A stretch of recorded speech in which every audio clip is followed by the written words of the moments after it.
그 얘기를 둘러싼 모든 우리 전당대회 관련 얘기에 대해서 그 많은 경우에 쉴드 치는 거를 강요당해 왔어요. 네? 어? 누가 의원님이요? 아니, 여러 가지 자리에서. 근데 제가 그걸 포기했어요. 쉴드 치는 거 포기. 누구 쉴드 치는 거? 그러니까 전당대회 전반에 대해서 네. 지금. 그러니까 국민의힘 전반에 대해서 그 전당대회가 지금 진행되고 있는 과정에 대해서. 이제부터는 윤희숙 전 의원의 국민의힘 전당대회를 바라보는 윤희숙 전 의원의 격정 토로 이런 거로 제목 바꿔보세요. 쉴드 치는 거 포기했다고 하셨으니까. 쉴드 치는 건 포기하고 솔직 토로 뭐 이런 거죠.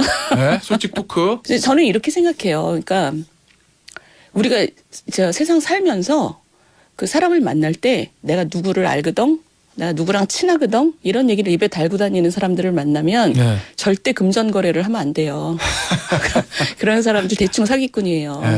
그러니까 지금 전당대회 본질은 이거잖아요. 지금 여당의 대표로서 내가 뭘 할 거다잖아요. 지금 나라가 이렇게 갈라져 있는데 어떻게 세대 간, 젠더 간, 뭐 계층 간에 다리를 놓을 건지, 정부 여당에서 지금 추진하는 구조개혁을 내가 어떻게 돕고 보완할 건지 이런 거잖아요. 그리고 우리 민노총은 굉장히 귀족 노조적이고 무법적인 행태를 잡더라도 우리 근로자들, 일반 근로자들과 자영자들, 서민들에게 어떤 희망을 줄 거냐 이런 메시지가 지금 나와야 돼요. 그러니까 누구랑 친하다, 내가 누구를 잘 안다. 그 사람이랑 뭐 멀지 않다 이런 얘기를 할 때가 아니고 내 생각을 얘기하란 말이에요. 내 생각을. 근데 지금 그 메커니즘이 완전히 없어요. 김태현의 정치쇼. 뉴스 속 깊숙한 이야기를 들어보는 인터뷰 시간입니다. 오늘은 윤희숙 전 국민의힘 의원 모셨습니다. 의원님 안녕하세요. 안녕하세요. 네, 오랜만입니다. 의원님. 네. 근데 제가 왜 인터뷰예요?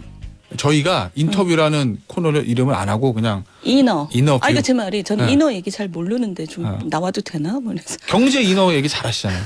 네, 그래서 그러니까 속 깊은 얘기를 해본다. 속 깊은. 뭐 그런 의미. 그런 뜻이에요. 네, 뉴스, 저는 정치권 뉴스 내부 이런 뜻으로 봐서 그래서 저는 인어 얘기 잘 모르는데. 그래서. 아니 경제 인어가 있으니까요. 경제가 중요하지 않습니까? 자, 이 경제 얘기 좀 해보죠. 금통위에서 기준금리를 인상했는데 그럼 기준금리가 3.5%잖아요. 그러면은 대출이자 부담도 늘어나는 거죠.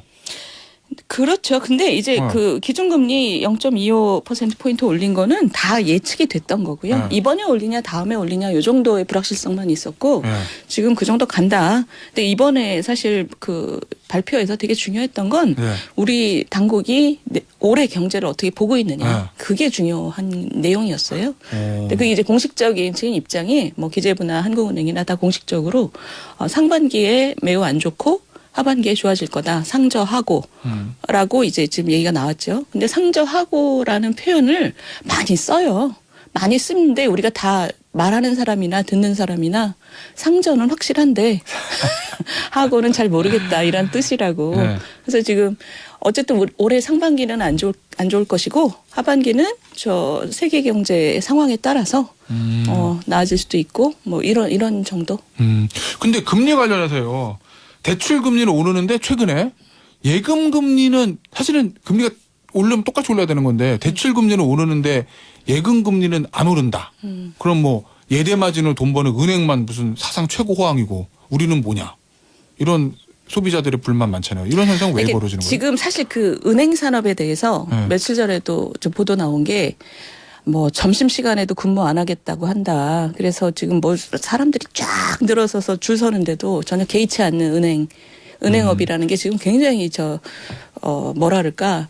돈은 많이 받고 노동 강도는 형편없이 낮고 작년에 금융업 파업했을 때 10분의 1이 나갔는데도 근무에 아무 지장 없었다. 이런 그런 거거든요. 그게 뭐냐면 굉장히 규제를 받는 산업이기 때문에 그래요. 바깥의 경쟁을 완전히 차단해서. 그래서 예대 마진이라는 게 결국 본질은 은행 산업이 굉장히 그 보호받는 산업이기 때문에 아무나 못 들어오게 하잖아요. 그렇죠. 그렇기 때문에 그 문제를 어떻게 볼 것이냐에 대한 문제가 있는 거죠. 우리가 은행 산업을 아무나 하도록 문을 열어줄 수는 없는 거고 그러니 문을 천천히 열어주는 노력은 하더라도 지금 말씀하신 그런 독점력에 의거해서 국민들 등을 치는 그거를 어떻게 막을 것이냐에 대한 고민이 있는 거예요. 근데 그거를 가격을 직접 규제하는 방법도 있지만 그건 좀 세다는 생각들을 많이 하죠. 왜냐하면 이것도 하나의 산업이기 때문에 그래서 이제 예대 마진의 폭을 가지고 이 정도를 넘지 말아라 이런 지금 법들이 나와 있어요. 그러니까 그런 노력들을 해가야 되는 거죠. 알겠습니다. 그 어제 상저하고 말씀하셨잖아요. 예, 예. 의원님 개인 생각은 어떠세요? 하고가 될 것 같으세요? 아니면? 때까지 경험적으로는 항상 정부가 상저하고 그랬을 때 그게 실현된 적은 거의 없어요. 상저하저 또는 상저하저저. 네. 그런데 왜냐면- 저는 상저하고라고 기대해요. 왜냐하면 지난번에 의원님 출연하셨을 때 올해 경제가 더 안 좋을 작년이죠. 작년 기준으로 해서 올해 경제가 더 안 좋을 거라고 말씀하셔서. 그게 지금 상반기. 네. 그러니까 안 좋을 거라는 건 모든 사람이 동의하고. 근데 하반기에 어떻게 될 것이냐인데 그게 이제 그 인플레들이 미국 같은 경우는 좀 잡혀가고 있고 그리고 지금 수출이나 전 세계 경제가 거기서부터 조금 나아지지 않을까? 그 우리가 지금 이번 4사분기, 작년 4사분기에 마이너스 성장을 했다는 거잖아요. 그 상황이 이제 세계 경제가 나아지면 좀 나아질 거다 이런 기대들을 하고 있는 거죠. 뭐가 변수가 될까요? 저희가 저는 지금 상수라고 안 좋지만 가정을 하고 하반기가 하저가 될지 하고가 될지 변수는 뭐예요? 중국이 지금 코로나 이후에 얼마나 상황이 좋아지느냐. 중국하고 그다음에 세계 경제죠. 뭐 반도체를 비롯해서 이 두 가지인데 우리가 지금 여기에 전제가 뭐냐면 우크라이나 전쟁이 이제 소모전 그 양상으로 들어갔다라고 하는데 거기서 또 큰일이 벌어질 수가 있잖아요. 그러면 이제 에너지 가격이 또 요동치고. 그러니까 그거를 살짝 우리가 지금 약간 그 안정화됐다라고 느끼고 있고 큰 변수는 중국과 세계 경제. 그렇죠. 중국이 이제 코로나에서 빨리 벗어나가지고 내수가 돌아가느냐 안 돌아가느냐 이게 이제 별점. 지금이 이제 코로나 그 방역을 오픈했잖아요. 네. 그 충격을 지금 하고 있는 거잖아요. 그 충격에서 얼마나 빨리 벗어나느냐. 알겠습니다. 정부가 이제 곧 설 명절이니까요. 올 초에 상반기에 재정을 엄청 푼다는 거잖아요. 383조? 그래서 경기 하락하는 걸 방어하겠다. 근데 사실은 경기 안 좋을 때 정부가 재정 투입해가지고 경기 떠받치는 거는 보수 정부든 진보 정부도 항상 있어왔던 일인데 이번에 그 재정 투입해가지고 경기 하락 방어하는 거 효과가 좀 있을 거로 보세요? 그러니까 재정 투입이라고 얘기하면 약간 어폐가 있고요. 예. 정확하게 표현하면 조기 집행. 조기 집행. 네, 그러니까 올해 쓰기로 한 돈 중에서 어차피 쓰기로 한 돈을 되도록이면 빨리 상반기에 집행한다. 왜냐하면 상반기가 안 좋을 것 같으니까 이런 방식을 모든 정부가 써왔어요. 그러니까 여기에 기본 전제는 상저하고라는 전제가 깔려 있는 거죠. 그래서 상반기 안 좋으니까 그러니까 이거는 경기가 이렇게 내리막을 막 가려고 하는데 뒷덜미를 잡으려고 하는 거죠. 못 내려가게. 그러니까 그 정도는 뒷덜미를 잡는데 내려가는 힘이 얼마나 셀 것이냐 이 두 가지의 문제죠. 근데 돈을 쓰면 어느 정도 뒷덜미를 잡는 효과는 있겠죠. 어느 정도 효과는. 야, 근데 이게 효과가 없으면은 상반기에 재정 다 써버리면은 뭐 추경해야 되고 막 이러면 또 적자 재정이고 막 악순환 되는 거 아니에요? 아, 그렇죠. 근데 뭐 어느 정도의 추경을 해야 지금 우리 테디도 추경을 뭐 경기 나쁘면 해야 되는 거로 생각을 하는데 하도 그렇게 하도 그동안 그렇게 돼서 근데 그거는 완전 다른 문제예요. 돌파구를 찾아야지 추경은 우리나라 원래 법의 정신은 굉장히 재난적인 상황에서 쓰는 거예요. 그러니까 그걸 우리가 당연시하는 문화는 이제 좀 바뀌어야 되는 거고 그 상반기에 돈을 쓰고 경제가 좋아져서 하고에 돌아가기를 기대하는 거고 근데 우리가 상저하 저저저가 되면 그러면 그 돌파구를 찾아야 되는 거고 그 안에 많은 단계가 있는 거죠. 알겠습니다. 경제 다른 얘기 좀 해보죠. 노동 관련된 얘기. 의원님 아마 개인적으로 노랑봉투법 여기에 관심 굉장히 많으신 거로 저희가 알고 있는데 이거 1월 달에 처리될 거로 보세요? 근데 민주당에서 정의당은 창성하니까 하겠습니다. 그러면 국민의힘에서 막을 수 있는 방법은 없잖아요. 저는 올해가 아니라 작년부터 나온 이번 회기법 중에서 가장 중요한 법이 이 법이라고 생각해요. 그러니까 우리 경제를 정말 극단적으로 말아먹을 수 있는 법이라고 생각해요. 그래요? 이게 왜냐하면 두 가지 축인데 첫 번째 축은 불법 파업을 했을 때 불법 파업이라는 게 생산시설을 점거해서 생산을 중단시켰을 때 그거를 그 폭력하고 파괴만 없으면 이거를 책임을 묻지 않겠다. 이렇게 하는 나라는 없습니다. 왜냐하면 생산 시설을 점거해서 생산을 멈춘다는 건 다른 근로자들. 폭력 그거 자체가 폭력은 아니니까. 그러니까 그런 경우에 손해배상 청구 못 한다는 거죠. 그렇죠. 그러니까 폭력하고 파괴만 없으면 불법이더라도 이거를 책임을 못 묻게 한다는 거예요. 근데 생산시설을 점거해서 생산을 못하게 한다는 건 다른 근로자들의 일할 권리를 뺏는 거예요. 그렇기 때문에 이거는 책임을 물어야 되는 문제예요. 근데 이거를 책임을 묻지 않겠다? 이거는 국회의원들이 굉장히 무법천지 같은 사고를 하는 거예요. 첫 번째.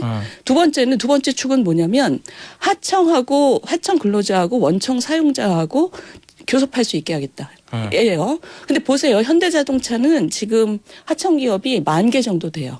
근데 10,000개 정도 되는 하청기업이 정의선 회장한테 원청 나와 이러고 교섭하자고 하면 네. 경제가 돌아가겠어요, 이게? 현대차 입장에서. 그리고 두 번째는 각각의 근로계약을 체결한 당사자들이 있잖아요. 하청기업은.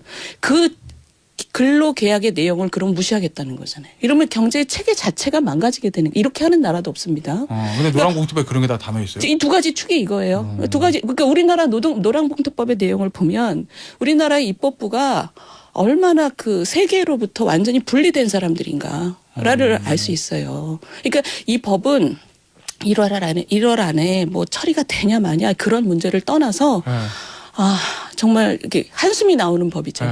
한숨이 나오는 법이고, 그런데도 이 법에 대해서 이 내용이 얼마나 어처구니 없는 법인지에 대해서 그동안 얘기가 잘 안 되고 있었다라는 것도 안타깝죠. 근데 민주당에서는 이걸 왜 추진하려고 한다고 보세요? 정의당하고 민주당. 네, 정의당. 그러니까 이게 안들이 여러 개가 나와 있는데 이 두 가지 축이 다 들어있는 법도 있고 그다음에 첫 번째 축만 들어있는 법도 네. 있어요. 여러 개인가요, 왜 벌써? 하느냐? 지난번에 대우조선 해양 때 네. 손배소가 엄청났잖아요. 네. 그러니까 그거를 한계를 좀 얘기하는 거는 있을 수 있어요. 제 그러니까 예를 생각에도. 들면 손해배상 청구서는 할 수 있대. 손해배상 액수에 캡을 씌워가지고 그렇죠. 이런 그렇게 거. 하는 나라는 있어요. 영국 같은 나라가. 그러니까 의원님도 그건 가능하단 말이죠. 저는 그거는 얘기해 볼 만한 문제라고 생각해요. 그거는- 근데 지금 법안의 내용이 그거를 아예 손배소로부터 면제시키고 네. 그다음에 원하청 간에 원청 사용자고 하청 그 근로자 간에 교섭을 하게 하고. 네. 그러니까 이게 굉장히 정말 그 갈라파고스 같은 생각을, 우리나라가 이렇게 전 세계 10등의 경제 대국인데 생각은 정말 요만하게 자기들끼리만 모여 앉아서 하는 거죠. 그러니까 대우조선 같은 경우에 이게 사회적으로 이슈가 되니까 굉장히 파퓰리스트적으로 하는 거예요. 이거를 문제를 해결하되 세계적으로 어떻게 하고 있고 이게 경제 체계적으로 이게 뭐를 망가뜨릴지를 생각을 하고 해야 되는데 지금 그런 메커니즘이 우리 입법부에 지금 망가져 있는 거죠. 망가져 있는 건지 원래 없었던 건지. 예. 그러니까 정치적으로 너무 접근하는 거 아니냐 그렇죠. 이런 취지. 매우 정치적으로만 접근하고 있는 거죠. 알겠습니다. 근데 앞서 말씀해드린 이거 그 두 번째 축 관련해서 최근에 보니까 서울행정법원에서 CJ 대한통운이 하청업체인 대리점 택배기사의 노동조합 단체 교섭권을 거부한 거는 부당 노동행위다. 뭐 이렇게 판단했다던데.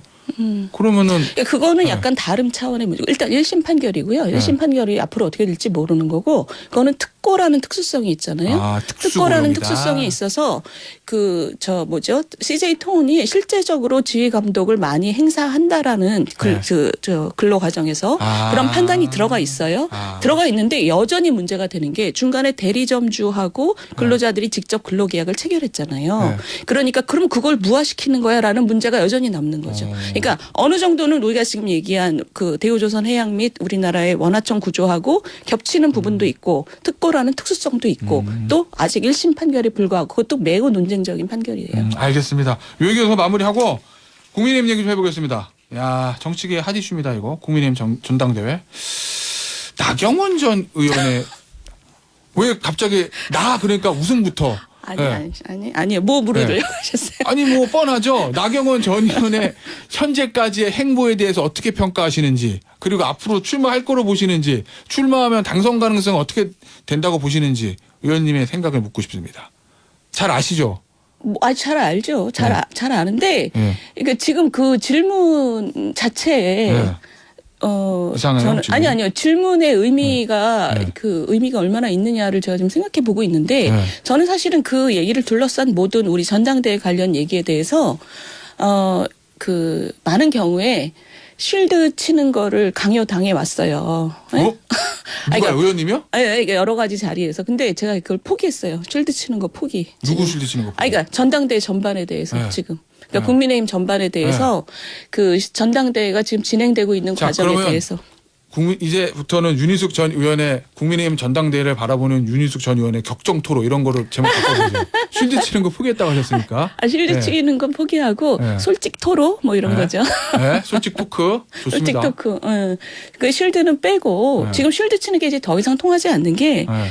당원들께서도 지금 굉장히 실망하고 있고 국민들한테도 창피스러운 것도 있지만 저는 이렇게 생각해요. 그러니까 우리가 세상 살면서 그 사람을 만날 때 내가 누구를 알거든, 나 누구랑 친하거든 이런 얘기를 입에 달고 다니는 사람들을 만나면 네. 절대 금전 거래를 하면 안 돼요.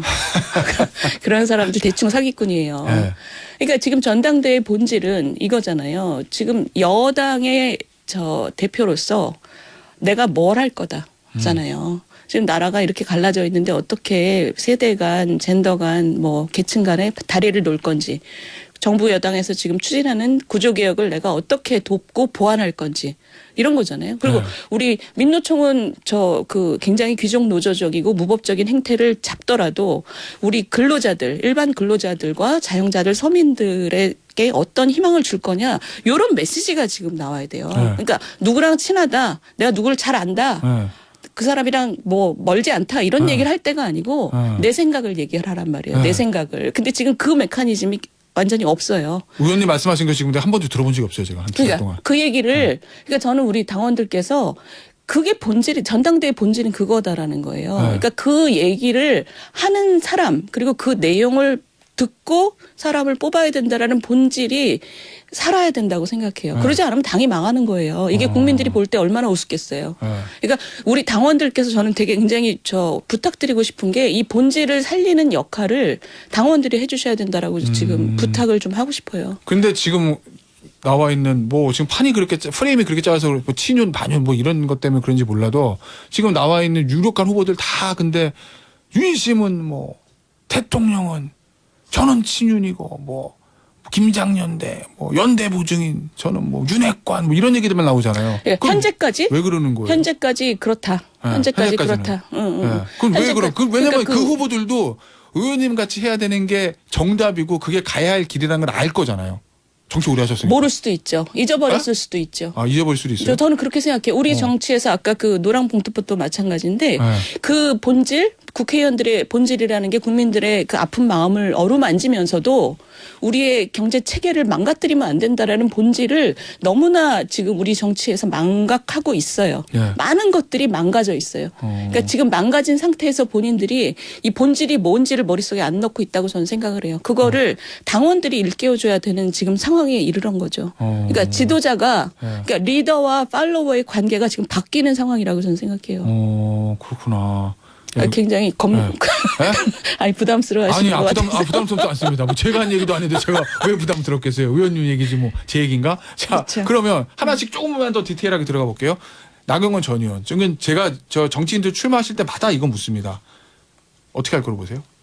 저는 예측 안 해요. 예측 못 하고 그분의 행보 자체가 네, 행보 자체에 대한 평가는 그러면. 그러니까 그러니까 이런 거죠. 그분이 공직에 대해서 가볍게 여기셨다는 느낌을 전 지울 수가 없어요. 아, 저출산 고령화위원장, 그다음에 그 기후대사. 네.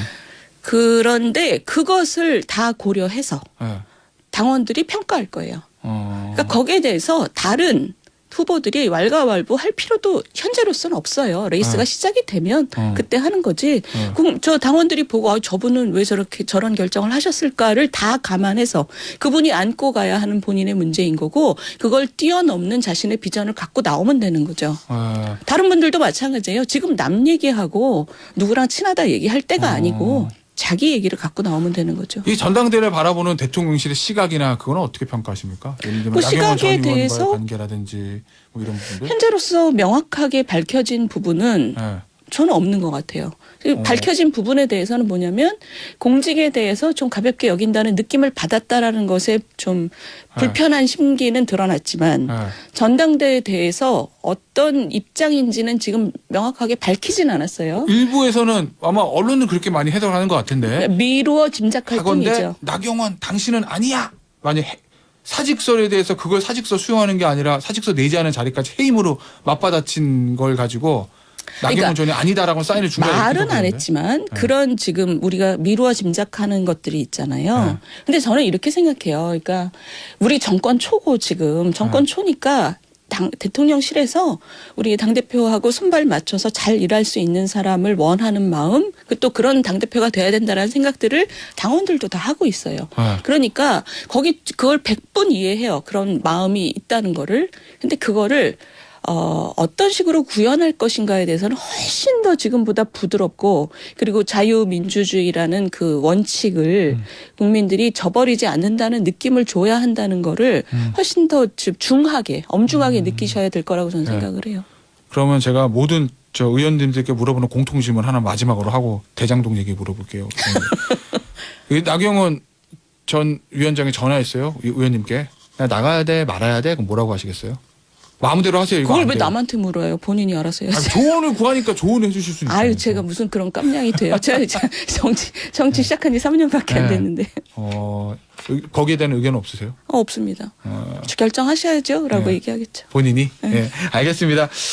자, 대장동 얘기 좀 물어보죠. 지금 대장동이랑 위례신도시 관련해서 이재명 대표에게 검찰이 소환조사 통보를 했는데 아직 이재명 대표 측은 출석할 거다 안 할 거다 해서 묵묵부담입니다. 앞으로 상황이 어떻게 전개될 거로 예상하세요? 이재명 대표는 과연 소환조사에 응할까요? 그러니까 저는 이게 디테일한 그러니까 그 매 단계를 예측하는 것은 저는 뭐 재주도 없고 그분의 심리를 모르고 네.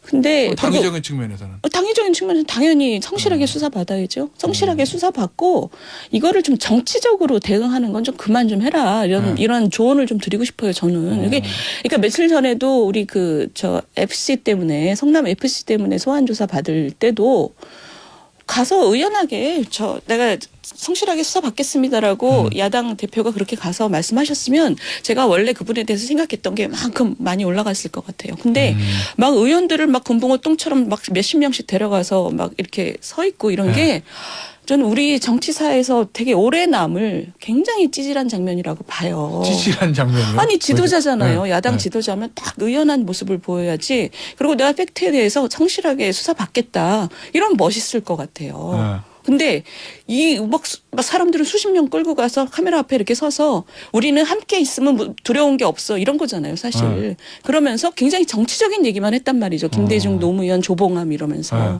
그러니까 그런 거 하지 마시고 지금 팩트로서 검찰이 어떤 증거를 갖고 있는지를 국민들은 잘 모르지만 그 증거에 대해서 얘기하시고 본인이 소명할 거 하시고 이렇게 본질적으로 가시는 게 좋을 것 같아요. 앞으로도. 근데 앞으로도 이제 지금 많은 의혹들이 있잖아요. 네, 뭐 근데 이재명 대표 측은 뭐 얘기 들어보면 윤석열 정치 검찰, 야당 파괴, 정치 보복, 이건 정치적인 수사다. 뭐 이렇게 생각을 하고 있는 그거는 거죠. 우리가 기소장을 보고 이제 판단할 거잖아요, 국민들이. 기소장에 어떤 증거가 있는지, 그리고 이재명 대표의 소명이 근거가 뭔지 팩트를 가지고 얘기하는 단계가 됐잖아요, 이미. 그 팩트에 대해서 얘기하자는 거죠.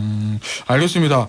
민주당이 앞서 제가 말씀드린 대로 그렇게 반발하니까 한동훈 장관이 국회에 출석해서 맥락에 맞지 않는 공허한 음모론이나 다수당의 힘자랑 뒤에 승불 단계는 이미 오래전에 지났다. 사실과 증거를 말하라. 이렇게 맞받아쳤는데 요 대장동 의혹과 관련돼 가지고 예를 들면 이재명 뿐만 아니라 성남 FC도 마찬가지고 잠시에 귀국한다는 김성태 싸운 쌍방울 회장건도 마찬가지고 야당 대표의 수사에 관한 질문을 기자들이 하면 역대 법무부 장관들은 그냥 뭐 지금 수사 중이니까 저는 뭐 말을 하지 않겠습니다. 뭐 이렇게 하고 지나가거든요. 근데 한동훈 장관 거기다 하나하나씩 다 맞받아치고 있어요. 이런 한동훈 장관의 어법이라 이런 것들은 어떻게 평가하시나요?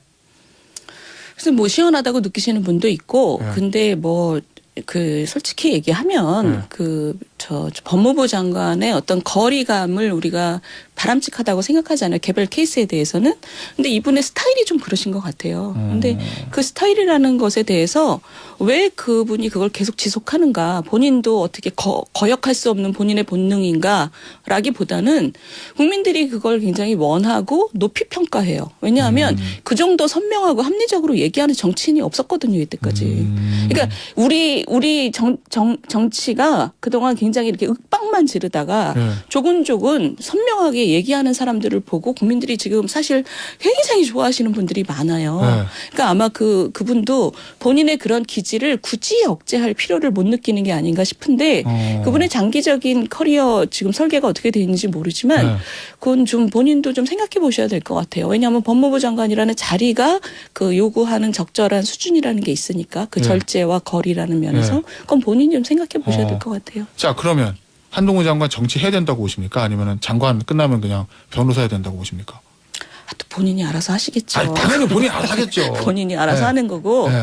근데 그분의 자질이 있잖아요. 그 선명함과 네. 근데 또 반대쪽에 부정적인 부분이 또 되받아치는 걸 굉장히 좋아하시는 느낌? 그러니까 우리나라가 지금 해야 되는 일 중에 가장 중요한 게 저는 이런 나라가 갈라져 있는 거를 세대 간, 계층 간, 지역 간 이런 거를 그리고 성별 네. 이런 갈등을 봉합하고 사회를 통합시키는 지도자가 저는 절실하다고 생각해요.